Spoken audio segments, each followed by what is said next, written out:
The galaxy was wide and full of power, but power was not always just. Men and women who had lived with honor were cast out by rulers who feared their strength. Armies and fleets had once respected them, yet lies and whispers turned friends into enemies. They were accused of crimes they did not commit. In one cruel judgment, they were declared banished. Their homes were stripped from them, their banners torn down. Families were forced onto old ships with little food and failing engines. They were left adrift with no safe harbor, hunted by enemies who wanted them gone. The sound of children crying filled the halls of broken vessels, and soldiers who had once stood proud now guarded scraps of bread. Captain John Carter walked the deck of a dying ship. His face was hard and his eyes sharp, yet inside he carried the weight of every man and woman who followed him. He had fought many battles, but this war was different. No victory waited at the end, only survival. Beside him walked Queen Elizabeth, the last symbol of their people's pride. She was not just a queen of blood, but a queen of spirit, standing tall, even when all hope seemed lost. "We will not beg for mercy," she said to John.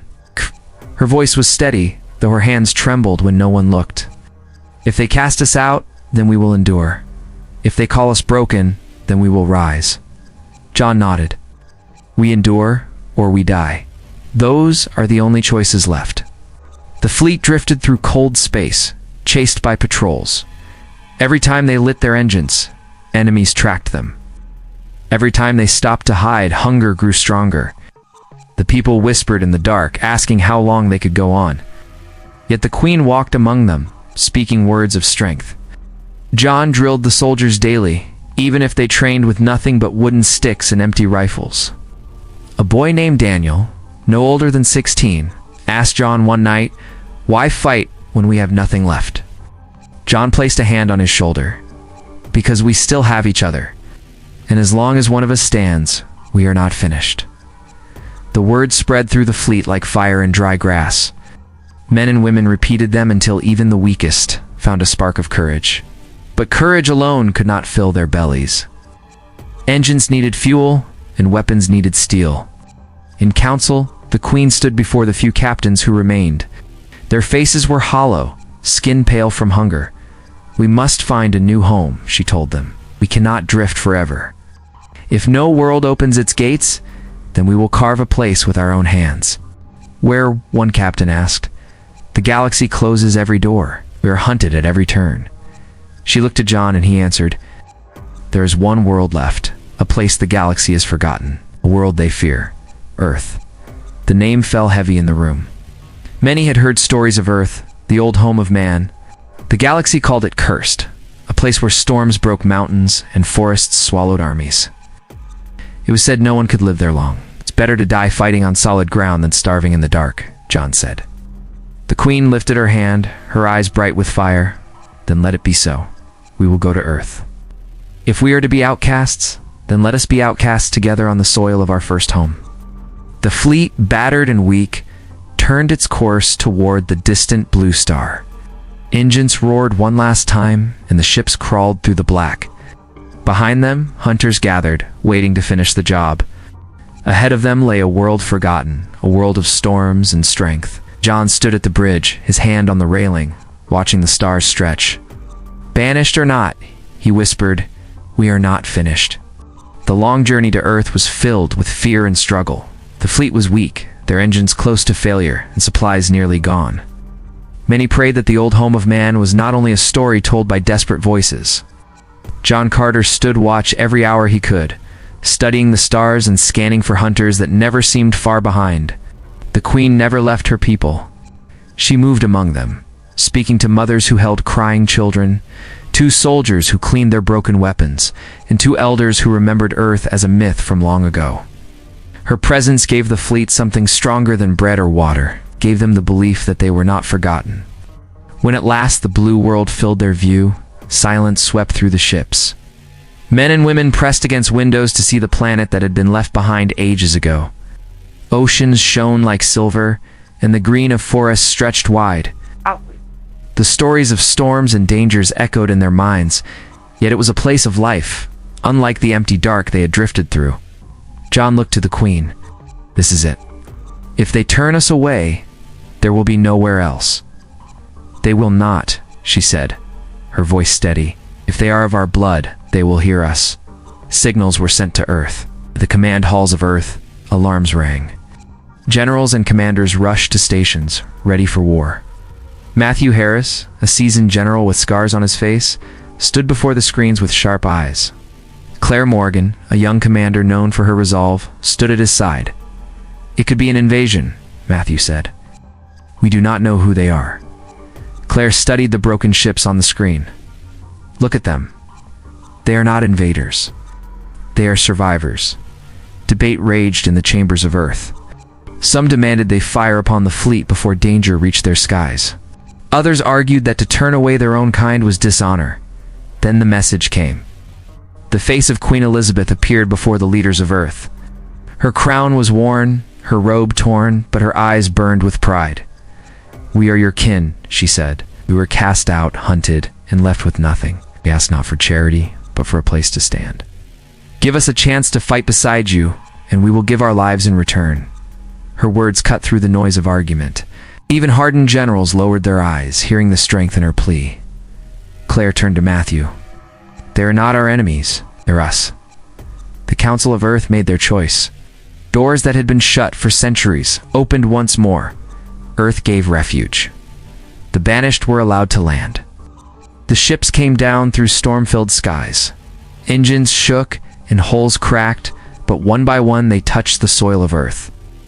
Men and women stepped out, falling to their knees, pressing their hands into the dirt as if they had found treasure.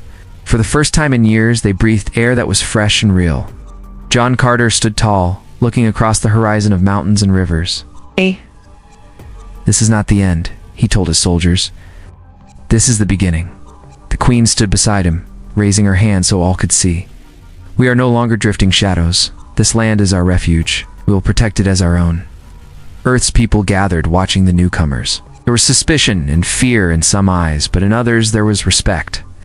That night, fires burned on hillsides as the Banished and the people of Earth stood together for the first time. Songs rose, weapons were polished, and soldiers swore oaths under the stars. Yet in the dark above, far beyond sight, enemy fleets gathered, preparing to strike at both Earth and the ones it had welcomed.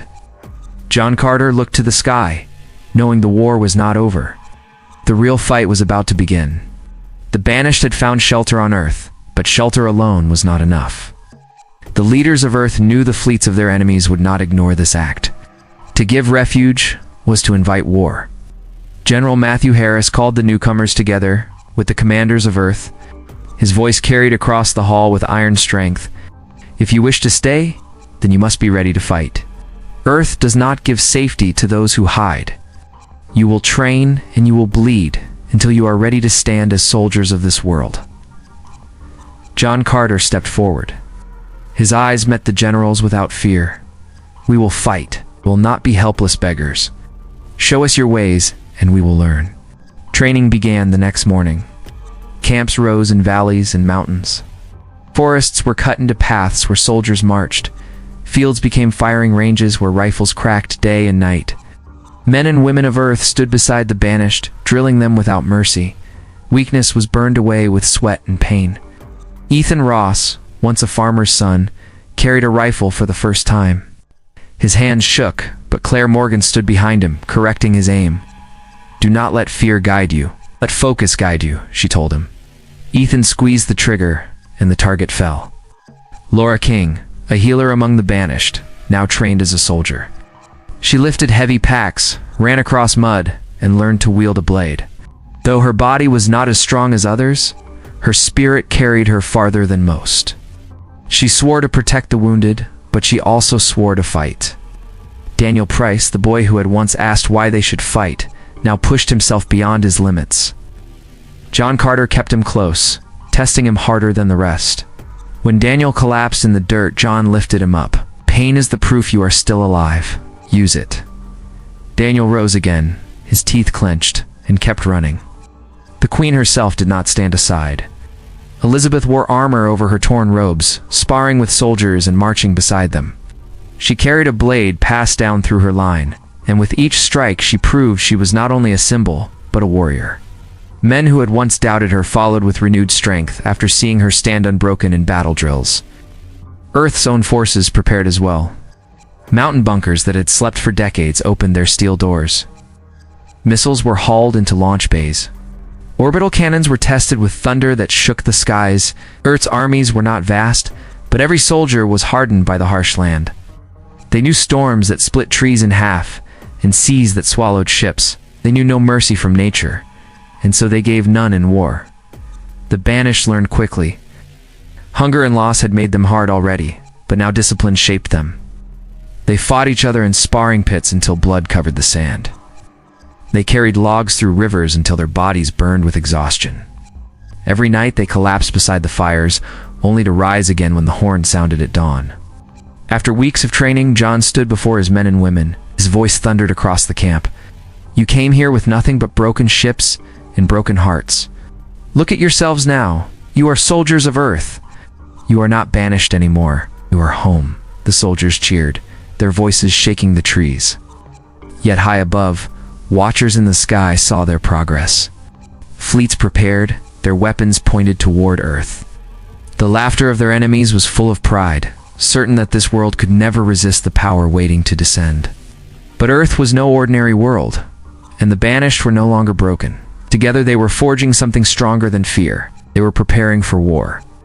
The warning came before dawn. Satellites of Earth caught the shadow of fleets entering the system. They moved like a tide of fire, ready to burn everything in their path. Alarms rang across cities and camps. Soldiers rushed to stations. Weapons were armed, and bunkers sealed their doors. The long wait was over. War had arrived. John Carter stood on the bridge of a rebuilt warship, his hands gripping the rail. Out around him, crews of Earth and the Banished worked side by side. Engines roared to life, and the ship lifted from the ground. In the command halls, General Matthew Harris ordered defenses into place. Claire Morgan relayed orders, her voice sharp and calm, even as fear spread through the ranks. In the camps below, Queen Elizabeth walked among soldiers who strapped on armor and loaded rifles. She lifted her sword, its blade shining in the firelight of morning. "This land gave us refuge," she said. "Now we give it our blood. Stand strong. No one takes this home from us." Her words echoed in every heart. And the soldiers struck their weapons against shields in answer. The first strike came in orbit. Enemy ships opened fire with waves of burning light. Earth's defenses answered with missiles that streaked across the black. The clash shook the heavens. John's ship dived through fire, guns blazing, tearing into the sides of massive cruisers. Smaller craft of the Banished flew in tight formations, striking like blades against larger foes. Explosions painted the sky with red and gold. On the ground, fire fell from the heavens. Cities trembled as strikes tore through streets. But Earth was ready. Bunkers opened and tanks rolled out. Soldiers surged forward into ruined fields, rifles cracking as the enemy descended. The air filled with smoke and screams, but the lines held. Ethan Ross fired until his rifle grew hot, his eyes locked on the horizon. Daniel Price fought beside him, blade in hand, charging into foes twice his size. Laura King dragged a wounded man to safety, then turned back to fight with a pistol in her shaking hand. None of them broke. None of them ran. The Queen herself led charges through shattered streets, her sword flashing in the storm of battle. Her guards fell one by one, but she pressed on, cutting a path for her people. Soldiers followed her, shouting her name as they struck down foe after foe. High above, John's warship took heavy fire. The hull shook, alarms screamed, but he refused to fall back. "Hold steady," he ordered. "Aim for the heart." Cannons roared, and a massive enemy ship split apart, its wreckage burning as it fell into the atmosphere. General Matthew Harris stood in the war room, his fists tight. "Do not give them an inch," he growled. Claire Morgan directed artillery strikes, her eyes moving from map to screen, adjusting every shot with deadly precision. Hours of fire passed, each moment filled with death, yet Earth did not break. The Banished who had once been hunted now fought with fury beside their new brothers and sisters. The ground was soaked in blood, but the lines held firm. When the first wave finally fell back, silence came only for a short breath. Smoke rose across the horizon, and the sky glowed with fire. Soldiers leaned on their weapons, covered in dirt and ash. They had won the first battle, but everyone knew the war was far from over. John Carter looked out from his battered ship at the wreckage that floated in space. His jaw was set, his eyes cold. "This is only the beginning," he said. The Queen raised her sword above the ruined city. "Let them come again. We will never bow." And across Earth, the cry of victory mixed with the promise of more battles yet to come. The first battle had ended, but the sky did not rest. Scouts returned with grim news.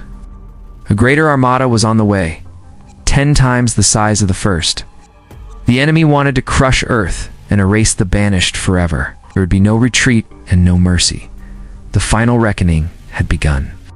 General Matthew Harris stood before the gathered leaders of Earth and the Banished. His voice carried the weight of iron.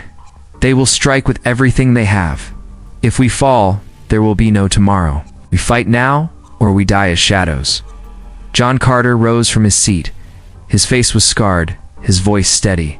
"Then we fight. We make this world a wall of fire they cannot pass. Let every man and woman hear me. We are the shield. We are the sword. And we do not yield." Across the world, preparations began. Orbital cannons were armed with their last reserves. Hidden fortresses opened their gates. Civilians carried ammunition to the lines. Every soldier sharpened blades, checked rifles, and swore oaths under the stars. The Queen walked among them, touching shoulders, speaking words of strength. Her sword was never far from her hand. The enemy arrived at dawn. The sky filled with ships, blocking out the sun. The ground shook as fire rained from above. Earth answered with thunder. Missiles leapt from mountains, cannons blazed from bunkers, and the heavens became a storm of fire and steel. John led the fleet into the heart of battle.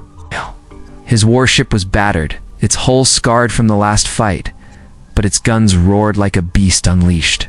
He led charges through burning skies, striking at the core of massive enemy vessels. Smaller ships of the Banished darted around him, tearing apart cruisers with ruthless precision. Explosions painted the void, each one a victory won by blood. On the ground, the Queen led soldiers into the fire. Streets became rivers of smoke and rubble. She fought with her blade in one hand and a rifle in the other. Her guards fell, but she pressed forward, her voice rising above the roar of battle. "Stand with me. Stand with Earth. No enemy takes this land while we breathe." Her cry carried across the lines, filling broken soldiers with new strength. Ethan Ross fought from a trench, his rifle empty, his bayonet fixed. He charged into the enemy line, refusing to fall. Daniel Price fought beside him, his young face hardened into stone, striking again and again until his arms bled. Laura King pulled the wounded to safety, then returned to the fight with a pistol blazing in each hand. Their courage turned the tide of every clash. Hours stretched into a day, and the day into a night of endless fire. The Armada pushed harder, sending wave after wave. Yet Earth did not break.